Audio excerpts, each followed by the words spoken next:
point, notwithstanding a little falling out of the sky. I'm going to preach about abuse of power. And I fell asleep last night with nothing but the liturgy on my computer screen, which means I woke up this morning with a blank screen. I'm pulling a full Franklin Golden. But I have thoughts, and I did sketch out a very quick outline. It does actually touch on the liturgy. Maybe more than touches on it, draws from it, is inspired by it. Fred Rogers of Mr. Rogers fame when he was young would be distressed by the news. And he went to his mom and he said, "Mom, what do I do?" And she says, "You look for the helpers.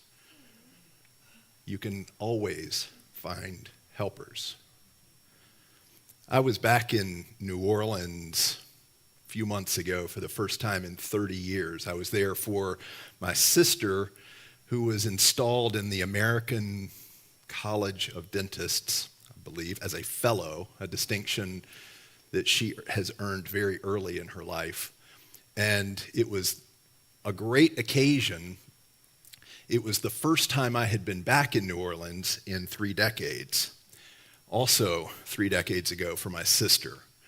And after one of the dinners, we were coming back towards Canal Street, the main artery in the French Quarter, and rounded a corner, and there was a closed and locked, shut down McDonald's front door.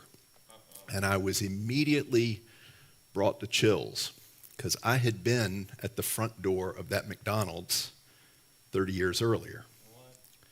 I had been in New Orleans then with my sister, again, chaperoning her junior Olympic volleyball team. And after the last of the tournament, my parents and I and the coach went out on Bourbon Street, which is what you do when you're in New Orleans, and we enjoyed the festivities until very late into the night. My parents left, and then Sonny and I were walking back. We rounded the corner from Bourbon onto Canal to walk a couple of blocks up to the hotel. And there was a gentleman on the ground bleeding right in front of the doors of a McDonald's. And he needed help. And you don't walk by. So I rapped on the door of the McDonald's. They were closing inside. They handed out some water, some napkins. I started giving the gentleman first aid. He needed help. I asked Sonny to sort of look for police officers. She found some. They came over. I'm applying direct pressure, trying to help this gentleman. At this point, he is passing out in my lap, and I'm asking the police officers, "You're first responders, help." And they weren't. They were taunting me. "You're going to get a disease. He's a bum. Bums fall all the time and cut their head." Well, that's not kind of how I was brought up in Lexington. When you see someone in distress, you stop and you be a helper. Well, at this point, he's passed out. And I set him down gently on the ground, and I get up. At this, an ambulance pulls up. The police officer radios and then waves and says, "Go on." I'm totally perplexed. So I turn to the police officer just like this. And before I can flinch, I am driven up against the wall. I'm handcuffed so tight that 2 months later, I could not feel all of my left hand. Still, I was taken to jail with that gentleman. We picked up another person along the way who was clearly having a mental health crisis, and we were put in jail. And for the next 12 hours, I was powerless. I had no agency. I asked the police officers in that jail, "Don't you get a phone call?" They said, "Yeah, there's the phone." I picked up the phone. I clicked the receiver a couple of times. It was totally dead. I said, "I would like a phone that works." He said, and I quote, "You should have thought of that before you got arrested." I was completely powerless. My sense of injustice was as great as it has ever been. My sense of being attacked by the system was as serious as it perhaps had ever been. As we were all getting switched into orange jumpsuits to be moved to another holding cell, somehow my parents had figured out Sonny had gotten back to the hotel, but this was hours later. And I was led out of the jail from a different pathway than the rest of the inmates or the people that were in detention. I was taken straight into a courtroom where an assistant district attorney worked for Harry Connick Sr., the father of the famous singer. He was the district attorney for New Orleans for many, many years. That assistant district attorney looked me in the eyes and he apologized, and a judge behind the bench dismissed the charges immediately and expunged the record. I've spent my whole life explaining that story to the Board of Law Examiners in the state of North Carolina before I could become a licensed attorney. I had to explain it when I applied and was granted a top secret security clearance by the military. But that incident, that moment, that experience, that loss of agency is part of why I went on to become a prosecutor for the state, a prosecutor for the federal government, a prosecutor for the military. In that time, I learned that the vast majority of people in a position of power are people of goodwill, are people driven by the right spirit, have the right heart for service, but not all. There have to be checks and balances.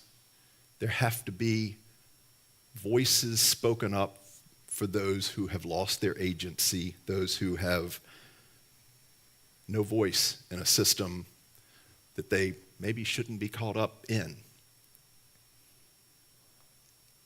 2,600 years ago, the Athenian army laid siege to a city called Melos.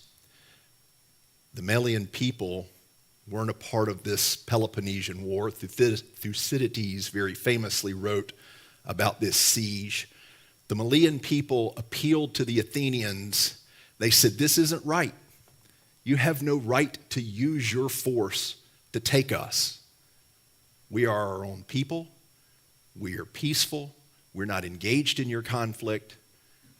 The Athenians said, as part of a dialogue that is now famous in history, "Justice, you speak of justice. We have the strength. Justice in the world is only a question between equals of power. The strong do what they can, and the weak suffer what they must." 2,600 years later, we have an entire body of international law that says that the Athenians were wrong. There is centuries of condemnation for the misuse of power and might. The notion of international human rights is crystallized in that discussion, in that dialogue. The idea that people should be protected, civilians in a fight. The idea that there should be sovereignty and it should be respected. The idea of international human rights springs from the rejection that might is the be-all, end-all, that might makes right. The Malian people's voices 2,600 years later, calling for us and appealing for justice, are the voices that ring true all these centuries later. When Jesus went up the mountain, is it Eremos? It's now the Mount of Beatitudes. 95% of the population was not part of the system. The Romans were in cahoots with the Jewish leadership, the folks in the temple, the prophets. Most of the population was disenfranchised, homeless, hungry, ill, sick, in need. It brings us to the liturgy. The liturgy today is from Luke. I prefer Matthew. A few more phrases. I think it's worth visiting Jesus went up on the mountain, he was addressing in part the question, have you come to replace the law? And he says, no, I've come to fulfill the law.